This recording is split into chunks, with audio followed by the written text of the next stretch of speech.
InsyaAllah kita mula dulu. Baik, jadi Alhamdulillah kita sudah sampai dalam kitab Safinatun Najah, iaitu pada bab Kitabus Solah, iaitu pada bahagian solat. Dan kita pun dah lalui tentang apa itu solat dan kita kata apa ya, syarat sah solat itu sendiri. Dan juga ada perkara-perkara yang berkaitan dengannya seperti menutup aurat dan sebagainya lah. Jadi hari ini kita sambung dalam rukun solat, insya-Allah.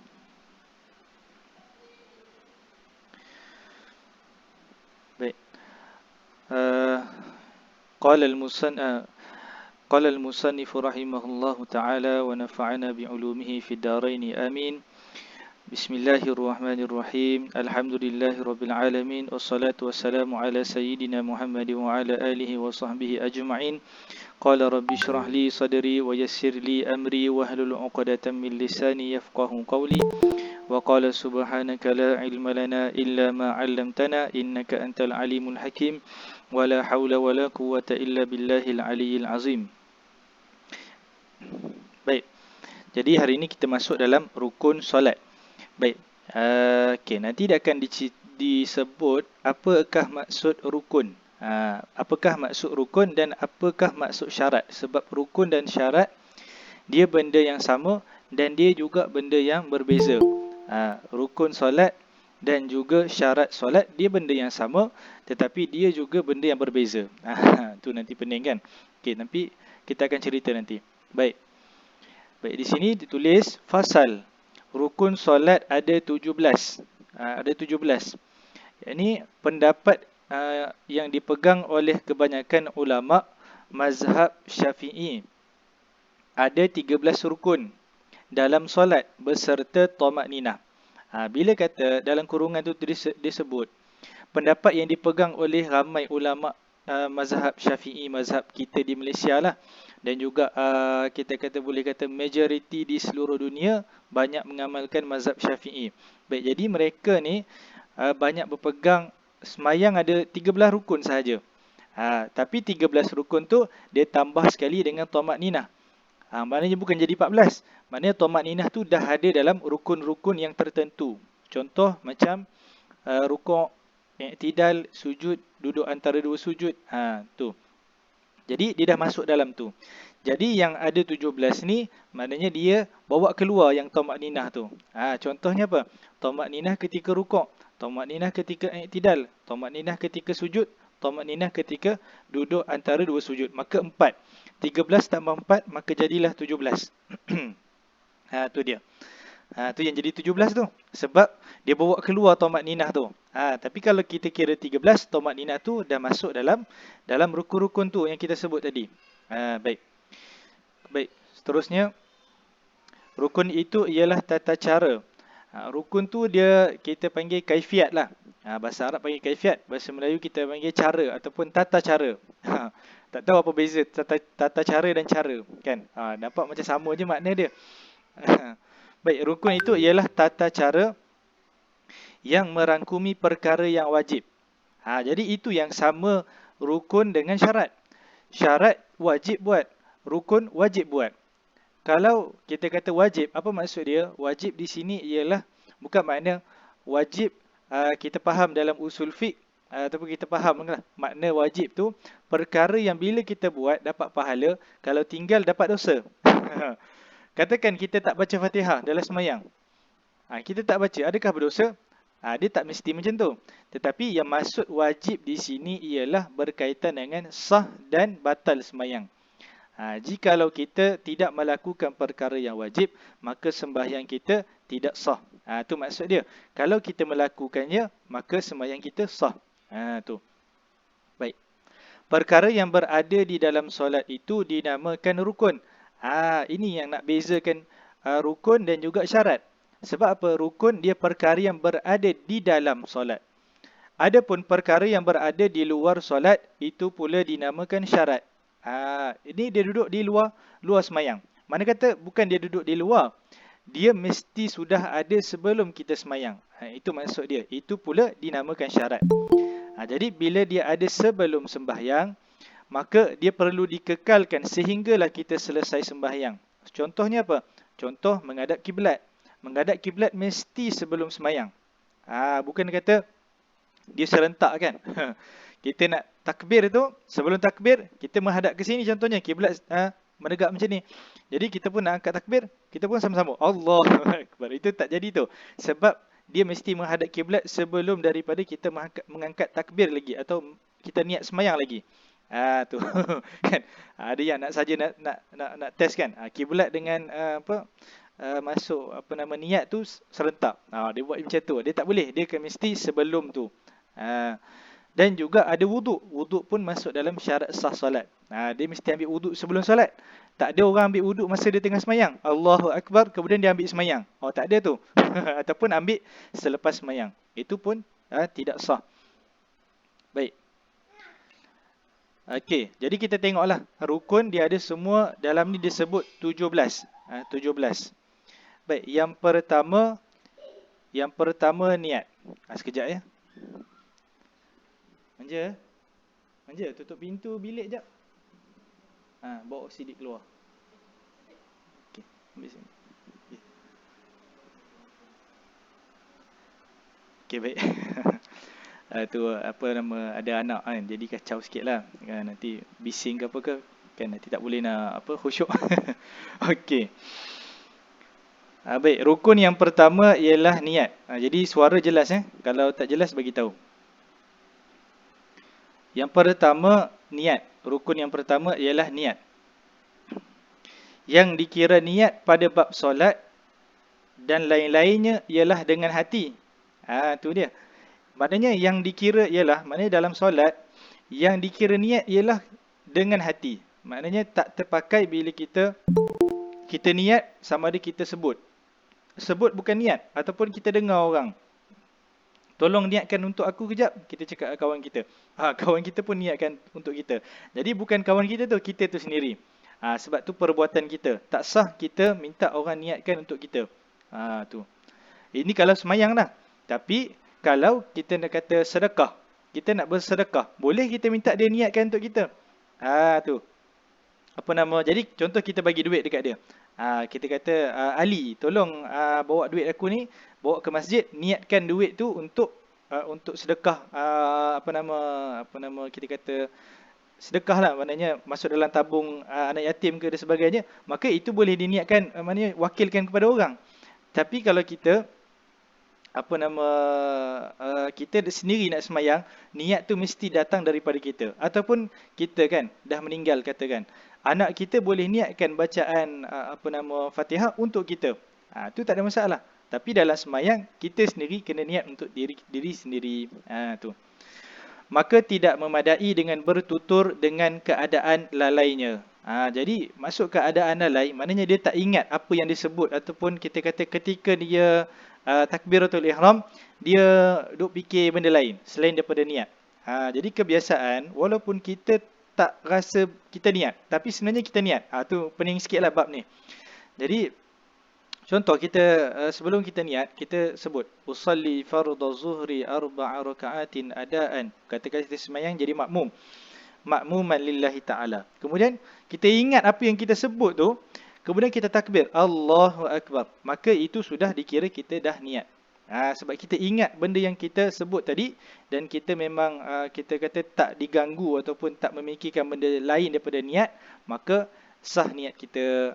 Jadi maksud kita ingat tu, itulah dalam hati tu. Itu yang dalam hati tu. Dia mudah nak faham. Kita ingat dalam hati, ataupun kita hadirkan dalam hati kita. Bukan waktu takbir tu, manalah kunci kereta, contohnya. Itu tak sah. Baik. Dia sebenarnya niat ni mudah. Cuma kita masih kita kata ada kesamaran. Kita nak tentukan benda tu niat ataupun tidak. Itulah dia. Tu kena biasa kan. Nak biasa kan kena selalu semayang lah, tu je. Dan juga kita kita minta supaya sebelum semayang tu kita dijauhkan daripada gangguan was-was daripada syaitan. Dia ada satu amalan lah, tapi tu saya mungkin akan bagi hujung nanti. Maknanya saya izinkanlah, maknanya nak amal tak ada masalah. Saya pun bukan dapat amalan tu juga, tapi kita tak selalu guna. Sebab kalau saya semayang, kita akan amalkan sebelum semayang kita baca surah An-Nas. Qul a'udzu birabbin nas, malikin nas, ilahin nas, min syarril waswasil khannas, alladzi yuwaswisu fi sudurin nas minal jinnati wan nas. Tapi ada satu lagi amalan, dia panjang sikit lah. Itu memang kita baca, kaifiatnya kita kata memang tujuannya untuk hilangkan was-was. Tu nanti kita akan bagi dekat ujung. Jadi kalau kot-kot takut terlupa, boleh bagi tahu kat ujung nanti, tolong ingatkan. Okey. Baik. Yang perlu ada ketika berniat solat ialah niat melakukan solat. Niat melakukan solat. Dalam niat, kita mesti bubuh dalam niat kita itu niat melakukan solat. Contohnya apa? Kita nak mudah faham. Biasa kita niat, kita sebut apa? Usolli. Sahaja aku sembahyang ataupun sahaja aku solat. Itulah nama niat melakukan solat. Jadi, niat melakukan solat, kita namakan istilah dia tu, dalam kurungan kita tengok. Ini dinamakan qasad. Qasad tu maknanya niat kita ataupun tujuan kita apa dia? Kita nak buat apa ni? Aku nak sembahyang. Tu dia. Dan yang kedua, yang perlu ada ketika berniat ialah keadaan solat. Bila kita nak niat dalam hati, kita niat, aku nak solat. Tapi solat ni keadaan dia apa? Apa keadaan solat ni? Jadi, sama ada kita kata solat ni keadaan dia fardu ataupun keadaan dia sunat. Kita tak buat solat haram. Solat ni fardu ataupun sunat. Kita tak ada buat sahaja aku sembahyang sunat makruh. Tak ada tu. Tak ada. Dia ada sembahyang fardu dengan sunat saja. Okey. Baik, jadi itu di istilah yang dinamakan, tengok dalam kurungan, ini dinamakan ta'arrud. Ta'arrud tu kita datangkan kefarduan tu. Kita nyatakan apa keadaan sembahyang kita ni. Tadi kan kita sebut usolli. Sahaja aku sembahyang. Jadi apa keadaan sembahyang kita ni? Sembahyang kita ni keadaan dia macam mana? Keadaan dia adalah fardu. Kalau sembahyang fardu, kalau sembahyang sunat, sunatlah. Tu. Baik. Selesai tu Baik. Yang seterusnya nombor 3. Menentukan solat apa? Menentukan solat apa? Lepas kita dah sebut usolli fardha. Bila kita nak sebut lafaz Arab, nanti saya akan betulkan, maknanya sebut lafaz Arab yang betul lah. Baik, ini kita nak faham bahasa Melayu. Kita menentukan solat apa? Apa kita solat ni? Kita solat fardu. Tapi fardu apa? Sebab fardu ni ada 5. Subuh sampai isyak tu kan. Baik. Jadi menentukan solat seperti Zuhur, Asar atau Jumaat. Jumaat pun sekali. Jangan kita ingat Jumaat tu kena niat Zuhur, tak sah tu. Kalau kita sembahyang Jumaat, kita niat usolli fardal jumu'ati. Boleh juga Jum'ati kan. Dia tiga cara baca. Tapi yang masyhurnya yang Jumu'ati ataupun Jum'ati. Orang Melayu panggil Jumaat, kita panggil Jumaat. Jumaat pun ada, Jumaat pun ada, tapi kita tak biasa sebut Jumu'at. Tak ada. Baik. Tu tak apa. Jadi kita tentukan. Jadi 3 tu mesti ada. Yang ketiga ni istilahnya nama dia ialah ta'yin. Kita tentukan ta'yin. Okey. Baik. Jadi dalam niat mesti ada 3 ni. Dia mudah aja. Kita panjang tadi kita sebut 1 sampai 3 tu. Cuma bila kita nak ingat dalam hati, usolli fardhuz zuhri. Itu saja. Kita nak niat sembahyang, itu dah sah dah. Yang lain tu sunat je. Fardhuz zuhri apa? 4 rakaatin. Sebut berapa rakaat. Itu sunat. Kita kata adaan tunai, itu sunat. Lillahi ta'ala, itu pun sunat. Apatah lagi kita tambah mustaqbilal qiblati, kan, menghadap kiblat. Kan, mustaqbilal qiblati, kan, tu sunat. Tapi kita tak sebut macam itulah, jaranglah. Kita biasa sebut usolli fardhuz zuhri 4 rakaatin adaan lillahi ta'ala. Jadi kalau kita sebut usolli fardhuz zuhri, Allahu akbar, kita niat dalam hatilah. Jadi itu dah sah. Tu. Tapi kalau kita nak sembahyang jadi makmum atau kita nak niat jadi imam, kita tambah dekat takbir kita tu imaman atau makmuman. Baik. Tu secara mudahnya macam itulah.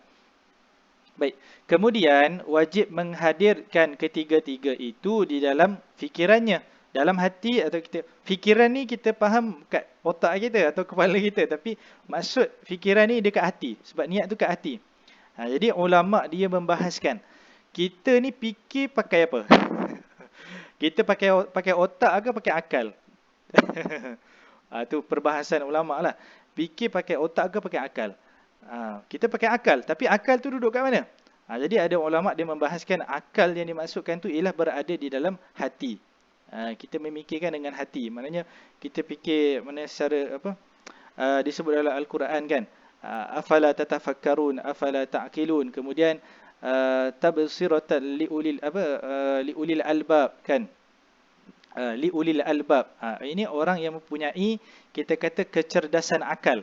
Maknanya dia punya hati dia tu boleh fikir dengan baiklah. Tu maksud dia.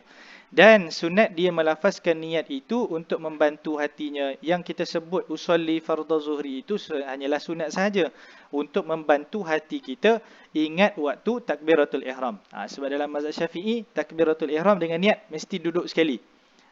Iaitu maksudnya dalam takbiratul ihram kita sebut Allahu Akbar tu kan. Dalam takbiratul ihram mesti ada niat. Baik. Itu maksud dia. Baik, seterusnya.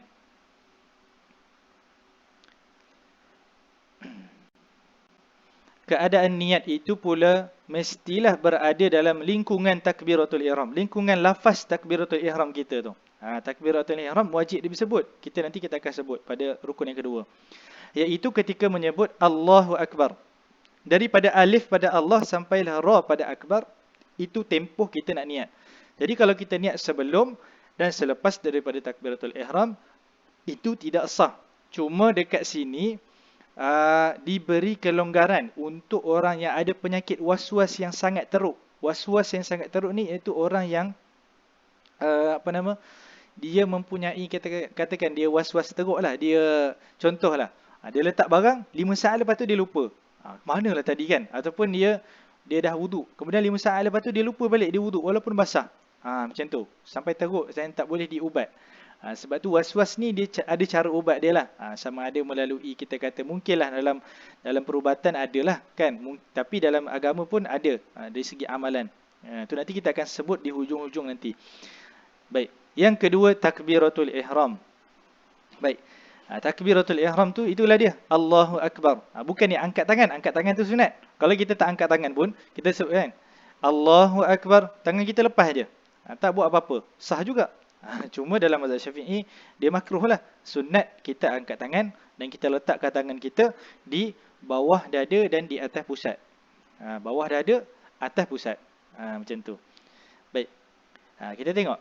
Di dalam riwayat Ibnu Majah, ni hadis.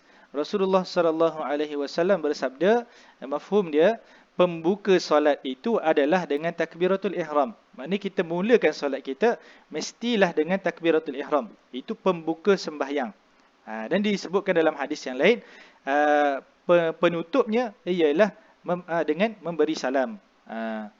Baik.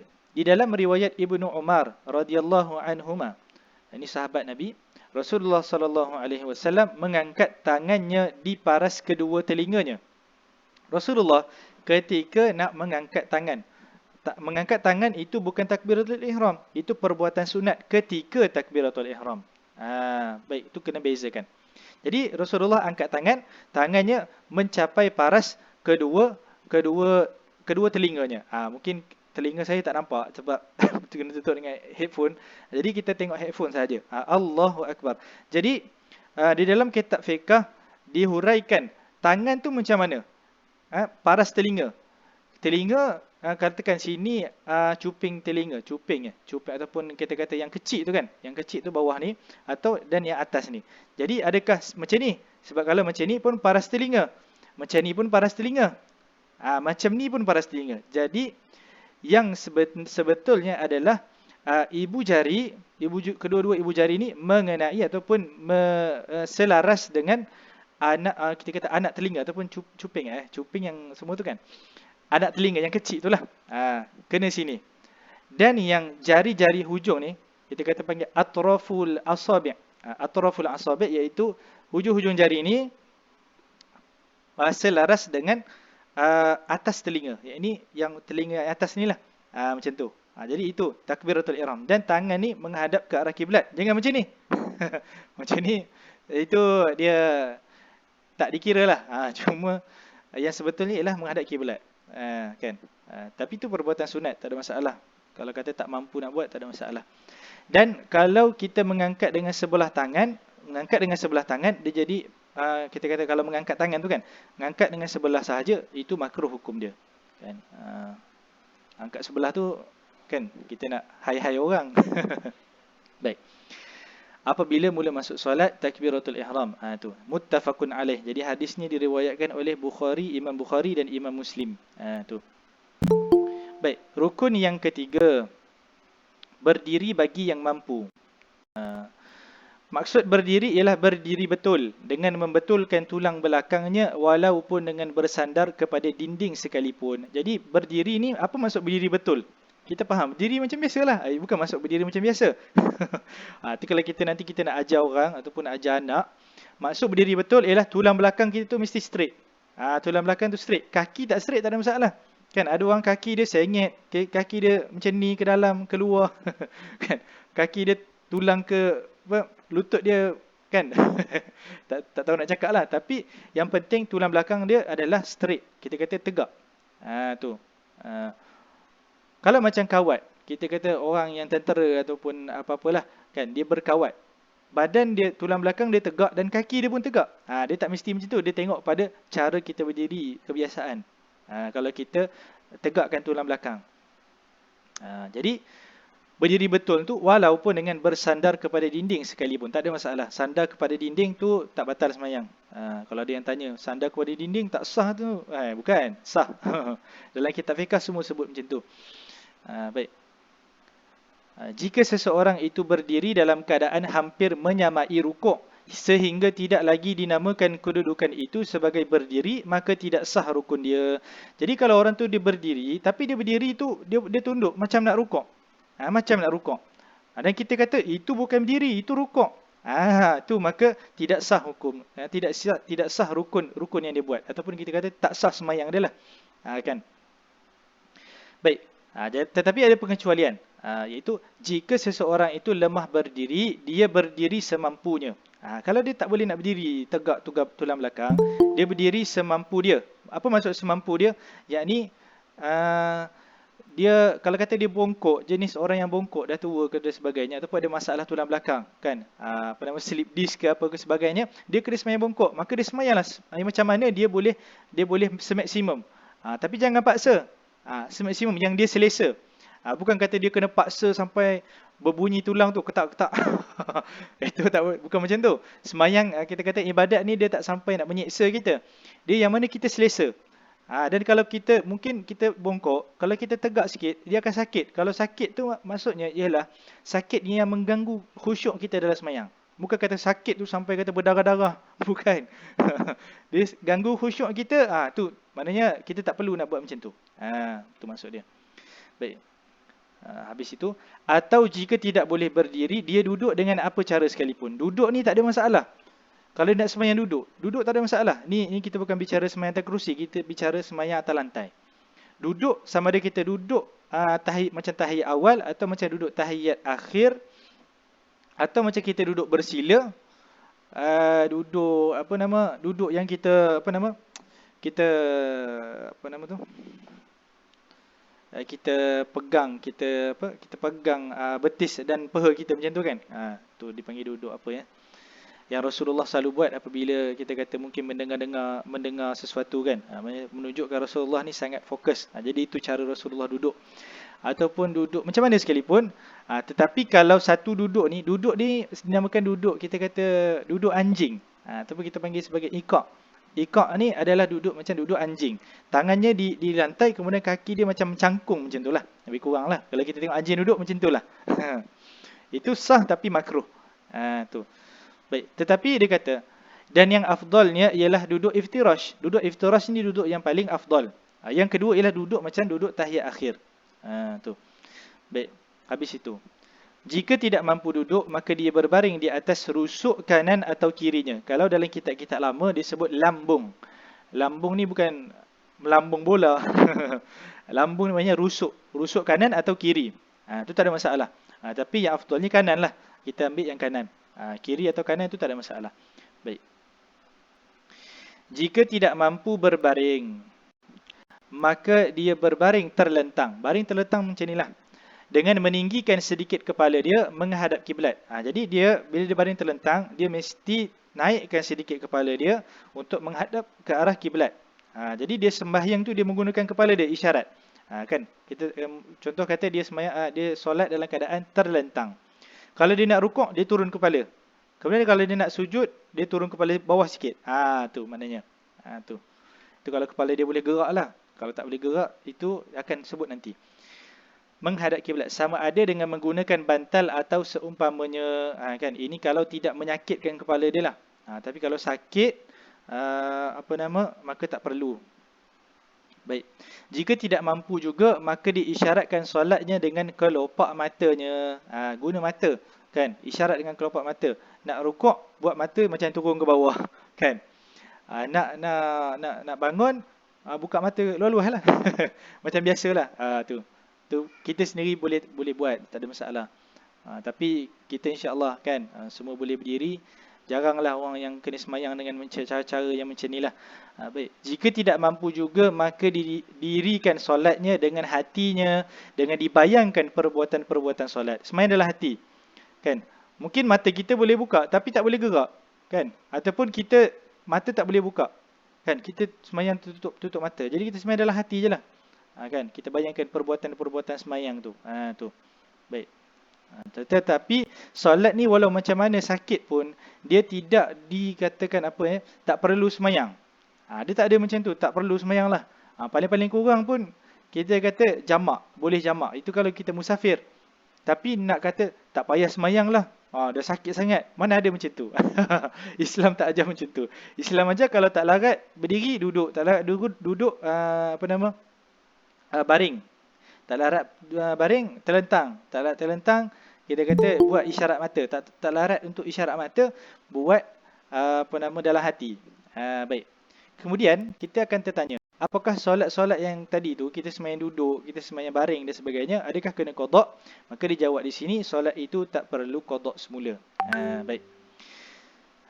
Baik. Bawah tu dikata, yang dikatakan sakit itu ialah apabila sakit tersebut paling kurang dapat menghilangkan khusyuk. Dia dapat hilang, kita kata dia hilangkan khusyuk kita, dah dikatakan kita uzur lah. Maknanya boleh kita duduk dan sebagainya. Bukan kata sampai berdarah-darah, kan, sampai tulang tu tercabut ke apa, kan. Dia sekadar hilang khusyuk, kan. Walaupun kita kata luka tu kecil sekalipun, walaupun luka tu kecil dekat lutut sekalipun, kalau kita sampai tak boleh nak semayang, kan, dia pedih, kan. Jadi nak buat macam mana, kena duduk atas kursi. Tu. Baik, yang keempat, membaca Al-Fatihah, surah Al-Fatihah. Bukan kita baca Al-Fatihah tu. Kan kita semayang Allahu Akbar, baca Al-Fatihah. Al-Fatihah. Bukan tu. Maksudnya surah Al-Fatihah tu. Ada tujuh ayat, iaitu Sab'ul Masani, kan. Sab'ul Masani, iaitu 7 ayat yang berulang-ulang. Berulang-ulang lah setiap rakaat kita baca, kan. Basmalah itu termasuk di dalam surah Al-Fatihah. Basmalah tu apa dia? Bismillahirrahmanirrahim. Kalau kita perasan, dalam setiap surah pada Al-Quran, semua ada Bismillahirrahmanirrahim, melainkan surah At-Taubah. Surah At-Taubah tidak dimulai dengan Bismillah, bahkan terus dimulakan dengan ayat yang pertama, iaitu Bara'atum minallahi wa rasulihi. Itu. Jadi ada sebab dia lah. Kerana apa? Kerana ketika itu, surah itu turun dalam keadaan perang, dalam keadaan yang tidak aman. Dan Basmalah atau Bismillah ini hanya disebut dalam keadaan yang aman, tenteram dan sebagainya. Tu. Baik. Jadi surah Al-Fatihah dia ada basmalah, Bismillahirrahmanirrahim. Tetapi Bismillahirrahmanirrahim dalam surah Al-Fatihah ialah salah satu ayat dia.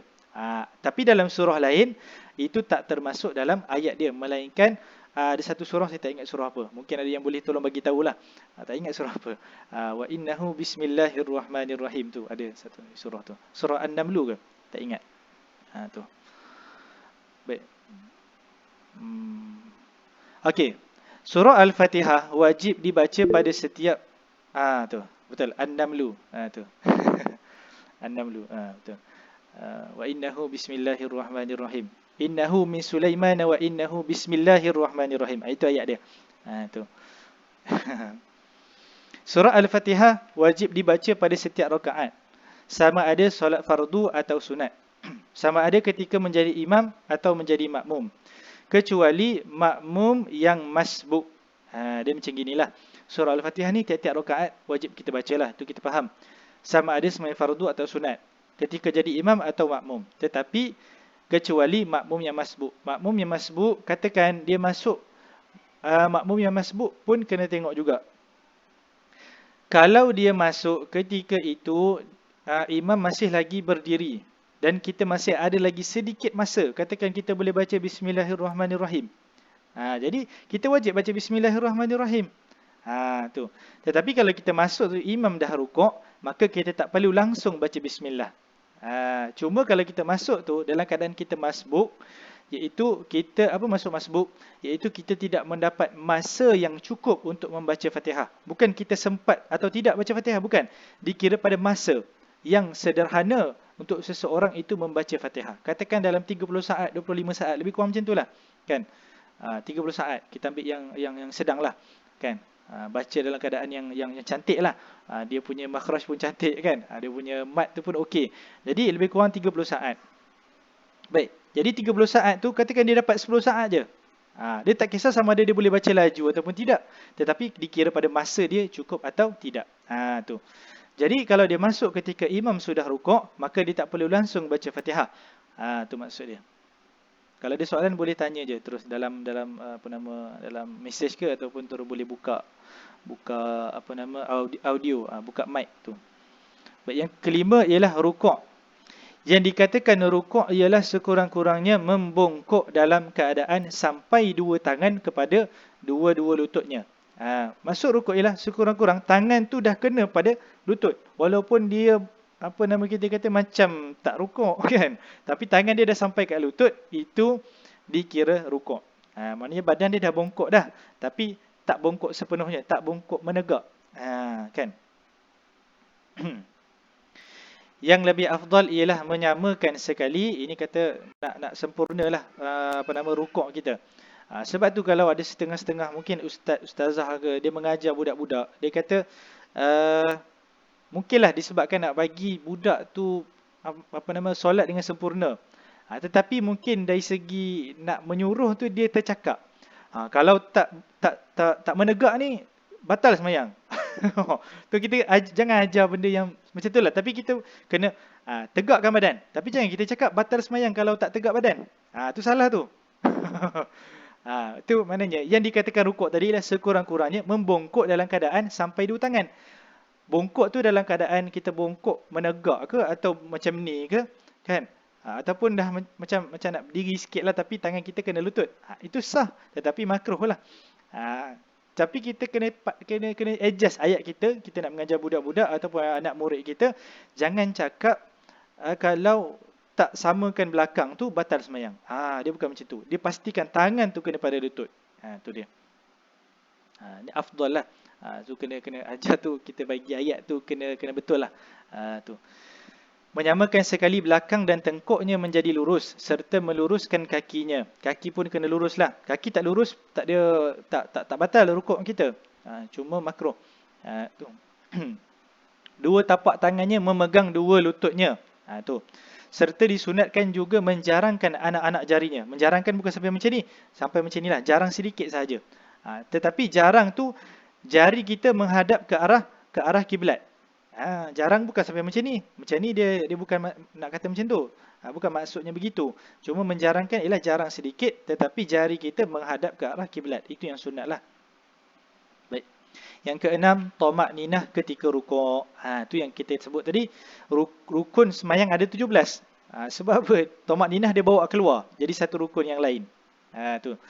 Maksud tamak ninah ialah diam sekejap, tanpa bergerak, dengan kadar sekurang-kurang menyebut subhanallah. Dia bukan maksud, kita kena faham juga, iaitu kalau katakan kita rukuk, Allahu Akbar, kita rukuk, kita baca subhana rabbil azim, subhana rabbil azim, subhana rabbil azim. Bukan makna kata kita kena diam sekejap tu, bukan. Kita sebutlah subhanallah. Katakan kita rukuk, subhana rabbiyal azim. Allah sami Allahu liman hamidah. Itu sah tu. Mana kita dah tamadninah, bukan kata kita kena diam sekejap. Kita rukuk, subhana rabbiyal azim. Bukan maksud macam tu. Maksudnya ialah kita mana diam tu gerakan badan kita. Gerakan badan kita yang diam. Jangan kita Allahu akbar, kita rukuk, pop, tak sempat nak subhanallah. Kan kadar subhanallah tu tak sempat. Kita rukuk, kemudian kita bangun balik. Badan tu diam sekejap, bukan mulut. Mulut tu sebut zikir dan sebagainya lah. Dengan kadar sekurang-kurang menyebut subhanallah. Lebih kurang 1 saat, 1 saat setengah, 1 saat macam tu lah. Yang ketujuh, i'tidal. Maksudnya kembali kepada keadaan qiyamnya selepas daripada rukuk. Itu maksud i'tidal. Baik. Setakat ni ada soalan?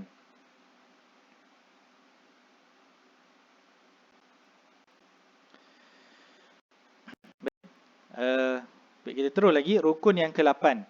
Tama'ninah ketika i'tidal. Baik. Tidak sah jika tidak tama'ninah. Maknanya tadi itulah kita fahamkan. Mungkin dia ketika dia i'tidal, sami'allahu liman hamidah, kemudian dia terus turun sujud. Itu tidak sah. Dia kena diam sekejap. Sami'allahu liman hamidah, Allahu akbar. Walaupun dia tak baca apa-apalah kan. Rabbana lakal hamd ke apa. Baik. Tidak sah juga jika dia berniat selain i'tidal, tetapi melakukan perbuatan i'tidal. Baik, contoh dia rukuk, dia nak bangun i'tidal, tapi dia bangun tu bukan sebab dia nak i'tidal. Sebab apa? Seperti bangun kerana takut kepada sesuatu atau lainnya. Contoh macam terkejut ke kan? Kan? Kita tengah rukuk, kan? Tiba datang kawan kita, Assalamualaikum, kita pun terkejut. Pop, terbangun. Terbangun tu bukan kerana i'tidal. Bila bukan kerana i'tidal, maka kita kena rukuk semula, kemudian kita bangun balik. Tu dia. Itu maksudnya. Sama juga hukum ini, yakni hukum kalau dia niat selain daripada perbuatan tu tapi melakukan perbuatan itu. Contoh dia sujud tapi dia bukan niat sujud. Contoh dia sujud sebab apa? Terjatuh. Bila terjatuh dia kena bangun balik, dia turun balik. Macam itulah. Baik. Yang ke-9, sujud 2 kali. Sujud 2 kali. Dalam satu rakaat ada 2 kali sujud. Tu. Syaratnya ialah sekurang-kurangnya dapat meletakkan sebahagian kulit dahinya. Bagi kena kulit dahi. Jangan lapik dengan kain ataupun kopiah dan sebagainya. Itu tidak sah. Tetapi kita tengok, mungkin kita tak biasalah benda ni.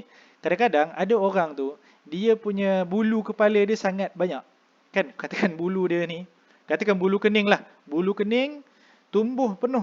Ataupun di dahinya ada bulu. Bukan tempat tumbuh rambut. Di dahi ni ada bulu. Maka tak perlu nak selak bulu-bulu di dahi tu.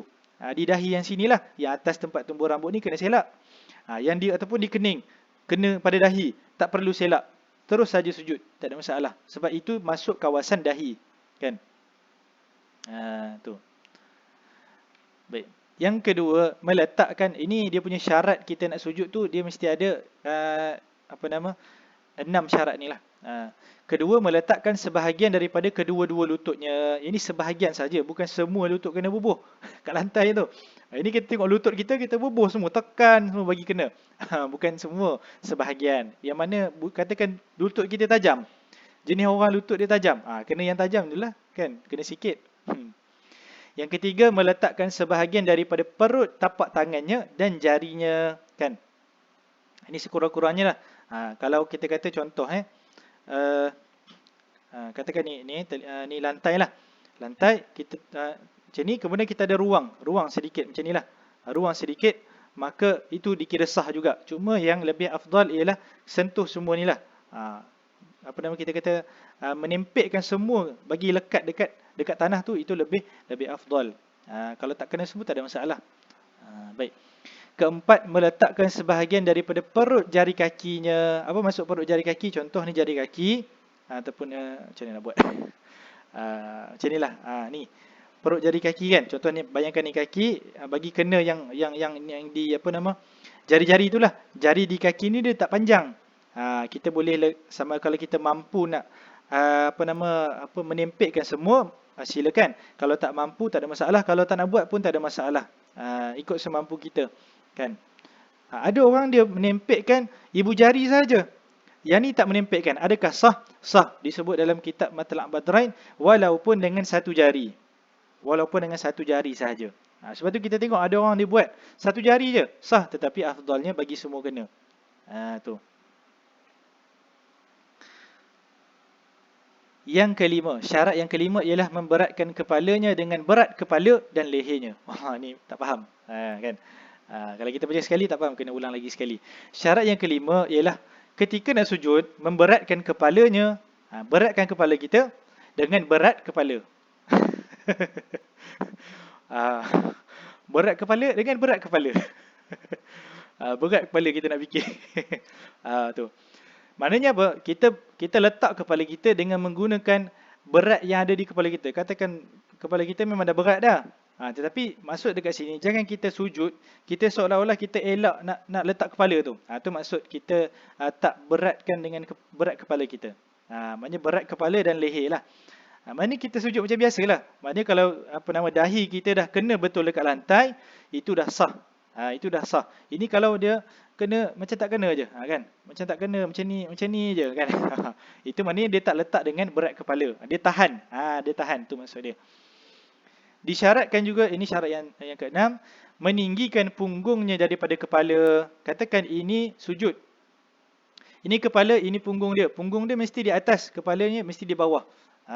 Jadi kalau orang yang solat di tangga, katakan dia solat di tangga, kepalanya atas daripada punggung, itu tidak sah. Ataupun sama. Sama betul-betul. Sama pun tidak sah. Mesti punggung lebih banyak ataupun lebih sedikit daripada kepala. Maksudnya tinggi itulah. Baik, yang keenam, Tamakninah ketika sujud. Sama macam sebelum ni lah. Yang ke-11, duduk antara dua sujud. Jangan dipendekkan rukun ini. Disebut jangan dipendekkan rukun ini dan juga pada ketika i'tidal. Kerana kedua-duanya rukun pendek. Maknanya ketika duduk antara dua sujud, jangan lama-lama. Walaupun kita duduk sekejap pun, tapi kita niat, lama sikit lah. Walaupun kita duduk sekejap pun tidak sah. Boleh batal sembahyang kita. Itu kita kena jagalah. Duduk antara dua sujud, maknanya kita duduk, kita buat sekadar bacaan yang sunat, kan? Rabbighfirli warhamni sampai habis, kan? Kalau kita tak baca pun tak ada masalah. Cuma sunat kita bacalah. Sunat lagi kita baca sampai habis. Cuma jangan lama sampai sama dengan kadar bacaan tahiyat awal. Tu disebut dalam kitab fiqh macam tu.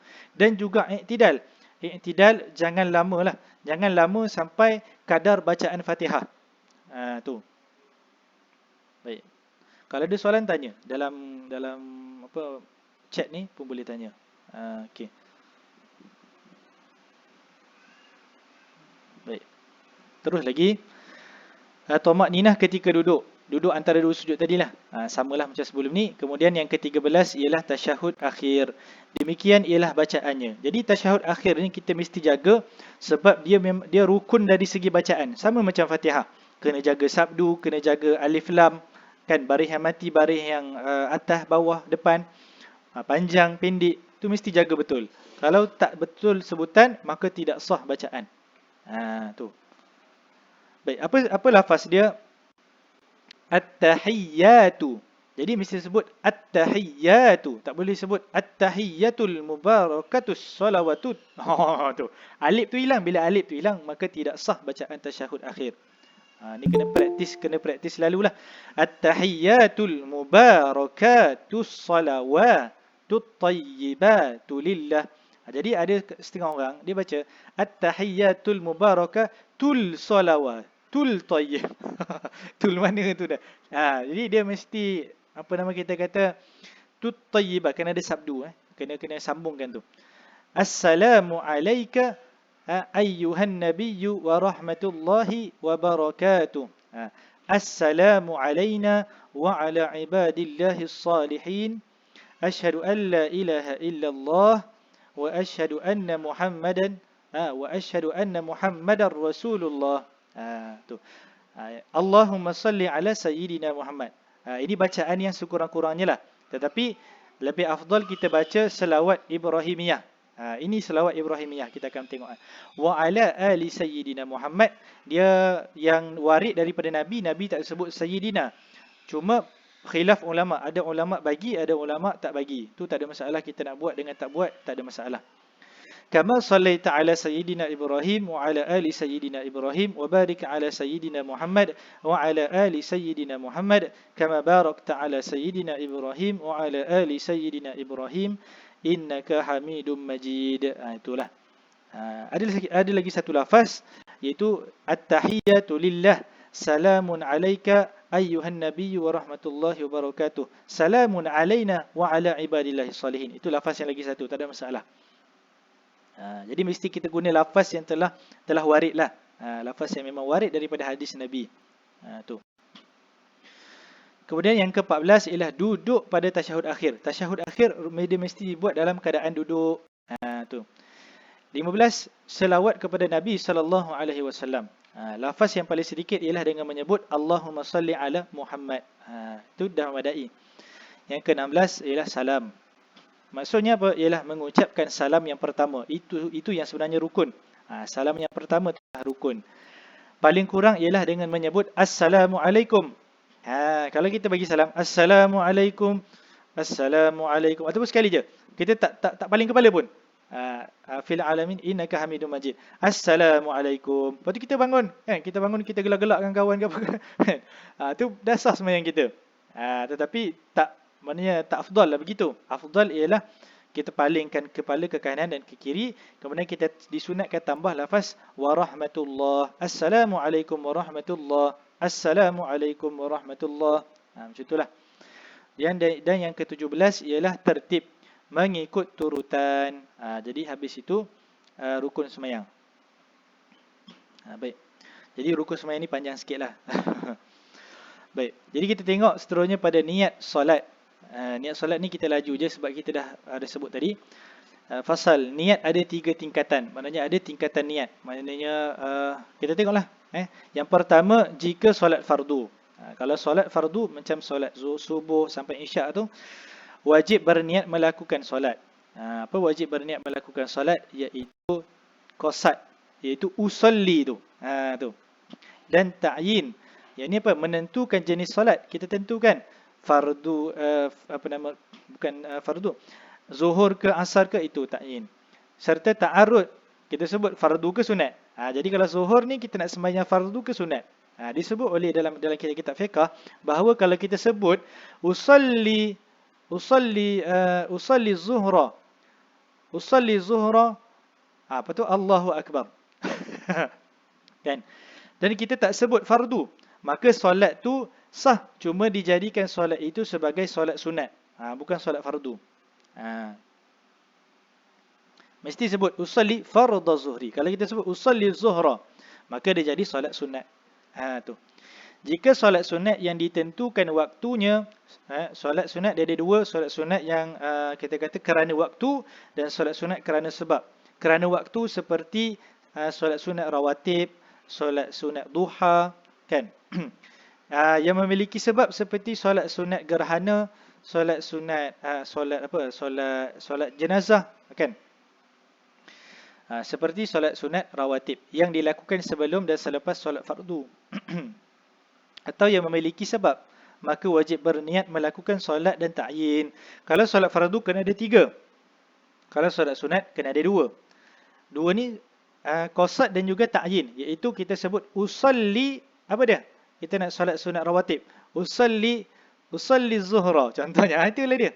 Usalli zuhra, ataupun usalli zuhra qabliyatan, ataupun ba'diyatan. Ataupun kita niat semayang usalli duha, sahaja aku semayang duha. Kita tak sebut sunat pun tak ada masalah. Nak sebut sunat, itu hanyalah sunat sahaja hukum dia. Yang ketiga, jika solat sunat mutlak, tidak terikat dengan waktu dan sebab, saja-saja semayang sunat, maka apa yang wajib hanyalah berniat melakukan solat sahaja. Usalli Allahu akbar. Pun sah. Cuma sunat kita tambahlah sikit, kan? Usalli sunnatan lillahi ta'ala. Ataupun tambahlah rakaat ini pun tak ada masalah. Perbuatan qasad adalah ucapan usalli. Tulis disebut bawah tu. Ta'yin adalah ucapan zuhur atau asar. Dan ta'arud fardiyah adalah fardu. Ta'arud tu maknanya kita sebut kenyataan kita nak tentukan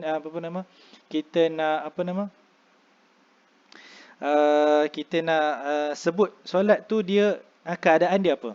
Tu. Baik, seterusnya yang bawah ni kita laju saja, tak ada masalah. Cuma kalau ada pertanyaan boleh tanya terus. Sebab yang perlu di-highlightkan tadi ialah pada rukun. Dan rukun tadi kita dah cover banyak dah. Baik. Syarat takbiratul ihram ada 16. Oh tu dia, kan. 16 ni banyak ni. Tapi ini memang asas betul. Jadi kalau asas ni kita tak reti, memang tak boleh kita nak belajar yang kita kata yang lebih detail daripada ni. Ini kitab yang memang kita kata antara yang paling ringkas lah. Tapi ni memang matan dia. Sebenarnya saya tak bubuh huraian dekat sini. Sebab kalau bubuh dia jadi lagi panjang. Jadi kita terus kepada matan dia. Yang tadi tu adalah huraian sikit-sikit. Ni terus kita ambil daripada matan Arab dia terus terjemah. Baik. Dibaca ketika berdiri dalam solat fardu. Takbiratul ihram mesti kita ucap dalam keadaan berdiri. Yang kedua berbahasa Arab. Sebut Allahu Akbar. Boleh wajib sebut bahasa Arab. Tetapi kalau dia tu dah belajar, kemudian dia tak boleh juga nak sebut Allahu Akbar, maka dia diberikan keuzuran boleh sebut mana-mana bahasa. Walaupun tu bukan bahasa dia. Contoh dia orang Melayu, dia boleh sebut bahasa Melayu ataupun dia boleh juga sebut bahasa Inggeris. Walaupun bahasa Inggeris tu bukan bahasa dia. Ini kalau dia tak mampu sebut lafaz takbir. Kan? Contoh, Allah the Almighty God. Kan? Tak boleh sebut. Tapi punya Inggeris dia tu, kan? Slang-slang London. Kan? Tetapi lafaz Allahu Akbar tak boleh nak sebut. Tu mungkin keuzuran. Kan? Tak semua orang keadaan dia perfect, kan? Itu dengan syarat dia dah belajar. Dia wajib belajar dulu. Kalau dia tak belajar, maka dia tak diberikan keuzuran. Kan? Yang keempat, menyebut lafaz akbar. Yang ketiga, menyebut lafaz jalalah. Allah. Tak boleh kita sebut Ar-Rahman Akbar. Tak sah. Mesti sebut Allah. Allah tu kena sebut. Lafaz Allah tu kena sebut. Kemudian yang keempat, menyebut lafaz akbar. Akbar. Wajib sebut Allahu Akbar. Allahu Akbar. Maka sah. Jadi katakan kalau dia tersilap sebut ataupun dia memang sengaja, tak ada masalah. Dia sebut Allahul Akbar. Tu. Kadang-kadang kita dengar, mungkinlah kita dengar orang tua ke siapa-siapa ke, mungkin dia sebut dalam keadaan dia tahu ataupun dia sebut dalam keadaan dia jahil. Jadi kalau dia sebut Allahul Akbar dalam keadaan dia tahu ataupun jahil, sah sembahyang dia. Cuma yang lebih afdal ialah sebut Allahu Akbar, bukan Allahul. Tu. Baik. Jadi selain daripada itu tidak sah lah. Tertib yang kelima, tertib ataupun turutan antara dua lafaz tersebut. Mesti Allah dulu baru Akbar. Tak boleh Akbar Allah. Itu tak sah. Yang keenam, hamzah jalalah pada Allah tidak boleh dipanjangkan. Contoh dia apa? Yang kita maksud kat sini ialah Allah tu. Allahu Akbar. Itu tak sah. Mesti Allahu Akbar. Tu Kemudian yang ketujuh, huruf ba pada akbar tidak boleh dipanjangkan. Allahu Akbar. Bukan Allahu Akbar. Itu salah. Kalau buat macam itu, batal semayang. Ataupun tak sah semayang dia. Huruf ba pada akbar tidak ditasydid, tak bubuh sabdu. Allahu Akbar. Jawa mungkin. Kan? Allahu Akbar. Mungkin dia nak sebut lafaz ba tu kan, dia nak nyatakan, nak bagi jelas dia punya makhraj ba tu, kan, nak tunjuk dia pandai sebut ba lah, tapi dia sebut sampai dia mensabdukan ba, itu tidak sah. Yang kesembilan, tidak ditambah dengan huruf waw mati atau berharakat. Berharakat maksudnya berbaris. Di antara dua kata itu, contohnya apa? Allahu Akbar. Contoh dia sebut macam tu, ataupun dia sebut Allahu Akbar. Kan? Itu pun tidak sah. Yang ke-10, tidak boleh ditambah huruf waw sebelum lafaz jalalah Allah. Contoh kita sebut apa? Wallahu Akbar. Wallahi wa tallahi. Itu tidak sah. Yang ke-11, tidak berhenti di antara dua lafaz takbir sama ada lama atau sekejap. Makna kata apa? Syarat dia mesti mualat, mesti berterusan. Tak boleh senggang lama. Tak boleh kita sebut Allahu Akbar. Tu. Lama ke sekejap ke? Itu tidak sah. Yang ke-12, dirinya mendengar semua huruf-hurufnya. Maksudnya telinga kita dengar apa yang kita sebut. Kita sebut Allahu Akbar, maka semua ucapan Allahu Akbar, kita dengar. Baik, ada soalan. Ada soalan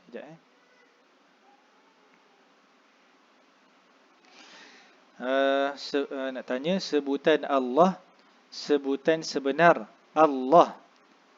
Allah. Itu jadi Allah atau Allah. Macam mana tu? Nak tanya apa? Kalau sebut tu ke? Nak sebut, kita kata Allah macam tu lah. Kalau dia sebut Allahu Akbar, itu macam mana Allahu Akbar, nak sebut lafaz alif, dia mesti buka mulut. Dia tak boleh tutup mulut. Bila tutup mulut, dia makhraj tu tak tepat. Itu yang pertama. Yang kedua, kalau dia betul-betul sebut Allahu Akbar, itu tidak sah. Tetapi kalau makhraj dia tak tepat lah. Tak tepat tu sah. Masih sah, cuma bacaan dia silap. Kita kata lahnul khafi lah, kan. Yang sebutnya Allahu Akbar, tapi dia tutup mulut. Allahu Akbar. Tapi sebut itu Allah juga, cuma dia tutup mulut. Itu sah. Cuma kalau dia memang betul-betul sebut Allahu Akbar, itu tidak sah. Kalau dia sebut, lagi sekali ulang, bila kita dari segi tajwid lah, kan. Ajar tajwid juga kena ajar, kan. Nak sebut baris atas, kaedah dia buka mulut. Ba, ta, sa. Kalau huruf-huruf yang macam dia seolah-olah kena munculkan mulut. Seperti apa? Sa. Sa tu macam bunyi O, tapi kita buka mulut. Jangan kita tutup mulut. Sa, bukan sa begitu. Sa. Mulut tu mesti dibuka. Mana-mana guru tajwid ataupun kita belajar dengan syekh talaki pun dia akan sebut macam tu. Dia akan ketat mulut kita kalau kita tutup mulut. Sa. Ataupun kita da, bukan do. Itu silap lah dari segi, kita kata lahan lah. Tapi dari segi sebutan tu dikira lagi lah. Cuma jangan disebut sebetul-betulnya O tu. Tu. Baik. Habis itu. Baik. Mana tadi?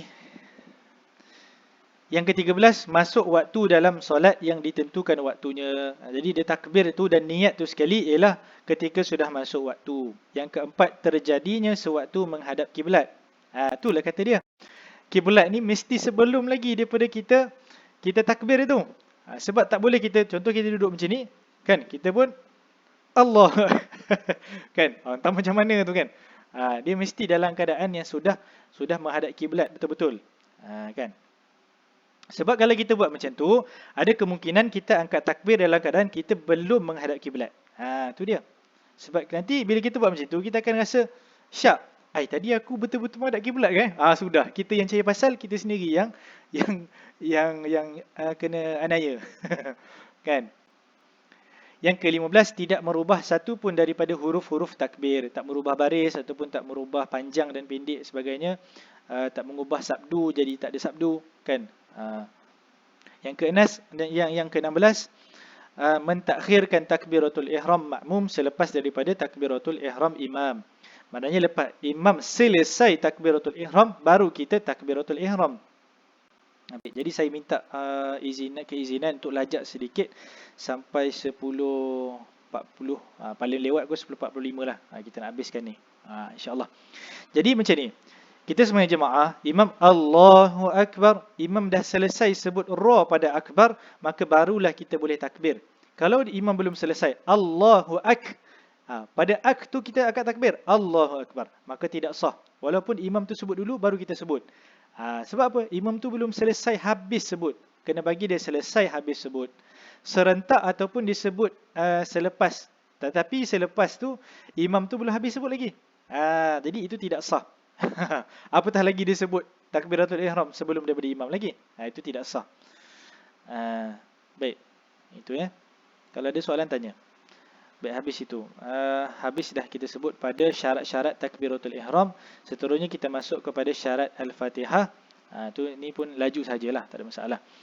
Syarat al-Fatihah ada 10. Yang pertama tertib. Maknanya apa tertib? Ayatnya ikut turutan. Yang mana dulu, yang tu kita baca.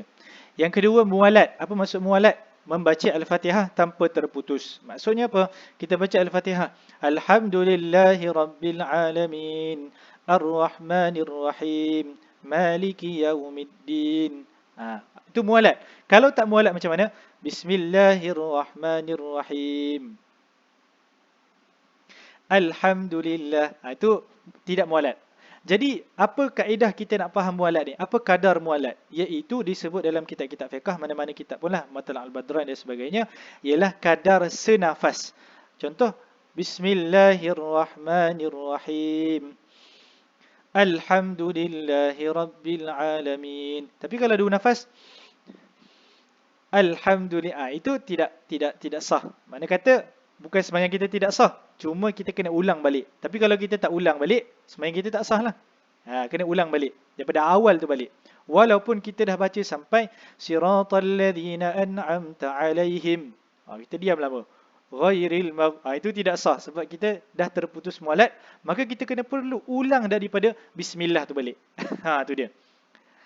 Sama ada kita diam sekejap ataupun kita kita selangkan bacaan kita tu dengan bacaan yang asing daripada surah Al-Fatihah. Contoh kita baca apa? Bismillahirrahmanirrahim. Kita bersin, acum. Bersin tu tak ada masalah. Tu dimaafkan. Cuma kita sebut apa lepas tu? Alhamdulillah. Tapi Alhamdulillah kita niat untuk jawab bersin tadi. Untuk doakan bersin tu. Bukan Alhamdulillahirrabbilalamin.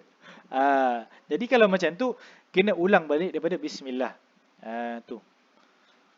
Kalau kata letih, mengah ataupun kita kata nafas kita kata diam tu mungkin sebab letih ataupun kita tarik nafas, kan, mengah dan sebagainya, itu tak ada masalah, dimaafkan. Yang ketiga, menjaga hurufnya. Apa maksud menjaga hurufnya? Menjaga makhraj huruf. Yang keempat, menjaga tasydid. Apa tasydid? Sabdu. Yang kelima, tidak berhenti lama atau sebentar dengan maksud memutuskan bacaan. Jadi itu berkait dengan syarat yang kedua. Jadi dia berhenti lama ke atau sekejap, tetapi dia niat memutuskan bacaan. Sekejap atau lama, walaupun tak lebih kadar senafas pun, dia tetap memutuskan bacaan sekiranya kita niat memutuskan bacaan. Tu. Yang keenam, tetapi kalau yang tadi tu dia berhenti lama walaupun dia tak niat memutuskan bacaan, jika lebih daripada kadar senafas, itu putus bacaan Fatihah, kena ulang daripada awal. Yang keenam, membaca semua ayatnya termasuk basmalah. Bismillahirrahmanirrahim. Yang ketujuh, tidak membaca dengan lahan. Ini bacaan yang salah yang boleh merubah makna, iaitu kita katakan lahnul jali. Lahnul jali. Kalau lahnul khafi, masih sah bacaan Fatihah di dalam sembahyang. Cuma kalau bacaan Quran, itu ada kesalahan lah, tetap dikira kesalahan. Yang ke-8, membacanya dengan berdiri ketika solat fardu. Yang ke-9, dirinya sendiri mendengarkan bacaan Fatihahnya sendiri. Yang ini dia baca tu, bacaan, contoh bacaan perlahan, bacaan sir, macam sembahyang kita sembahyang sendiri, zuhur, asar, apa lagi? Zuhur, asar je lah. Ataupun kita jadi makmum. Tapi kalau kita sembahyang sendirian, kita sembahyang subuh, maghrib, isyak, kita tetap disunatkan baca jahar, bacaan kuat. Sir ni maknanya bacaan perlahan, kita sendiri yang dengar. Jangan kita bisik. Bisik bukan dikira baca, iaitu kita sebut dengan mulut. Yang ke-10, tidak diselangi bacaan Al-Fatihah dengan zikir-zikir yang lain. Macam tadi sebutlah, Subhanallah tu kan. Ataupun Alhamdulillah ke, dia nak tegur imam. Kan? Dia tengah baca Fatihah, dia tegur imam. Itu tak boleh. Baik.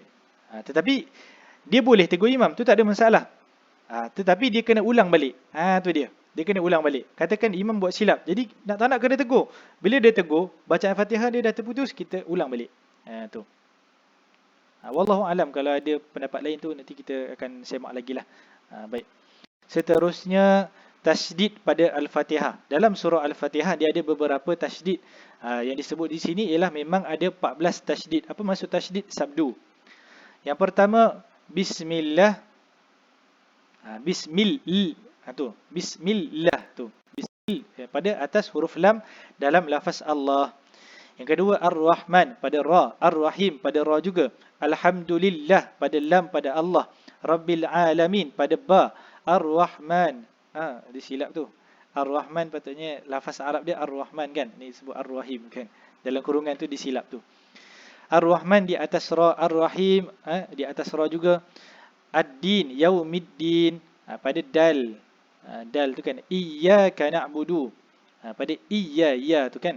Iyyaka nasta'in juga pada ya juga. Ihdinas siratal mustaqim pada sad, pada sira tu kan. Siratal ladzi la lam. Siratal ladzi tu kan. Waladdallin pada huruf dad. Kemudian waladdallin lagi pada huruf lam. Tu. Itu dia punya tasydid yang ada dalam surah Al-Fatihah. Kemudian kita pergi tempat yang terakhir pada hari ini, iaitu tempat mengangkat tangan. Ketika mengangkat tangan, disunatkan mengangkat tangan pada 4 tempat ini. Yang pertama, ketika takbiratul ihram.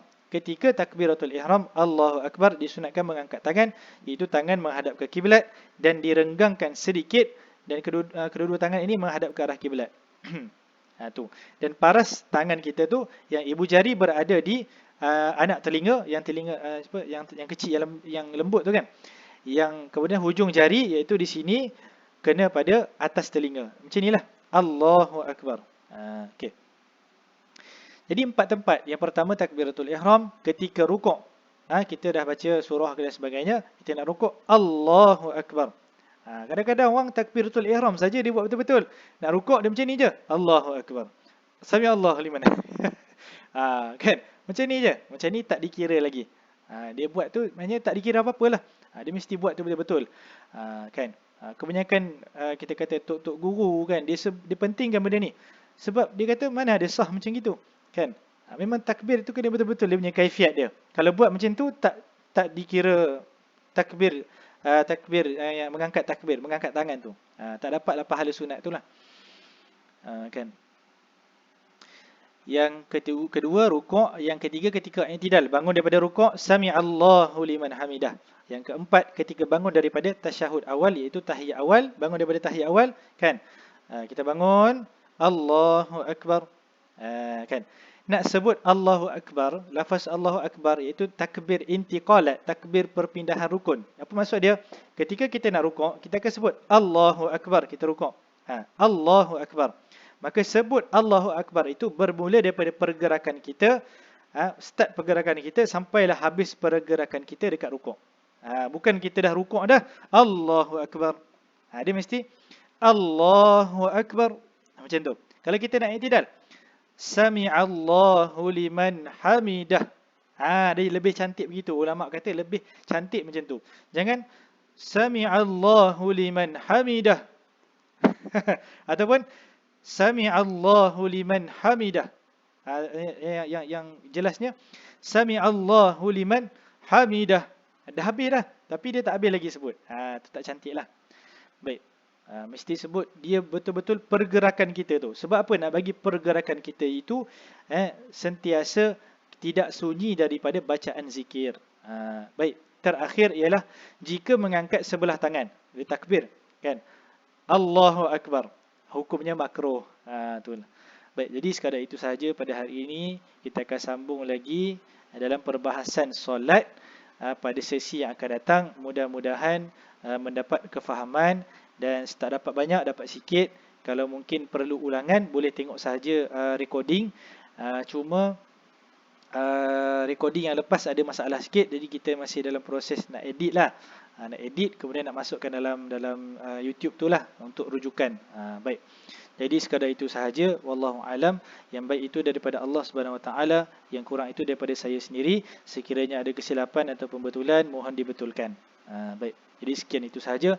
Kita sudahi atau kita tangguh kelas kita dengan tasbih kafarah dan suratul asr. Subhanakallahumma wa bihamdika asyhadu an la ilaha illa anta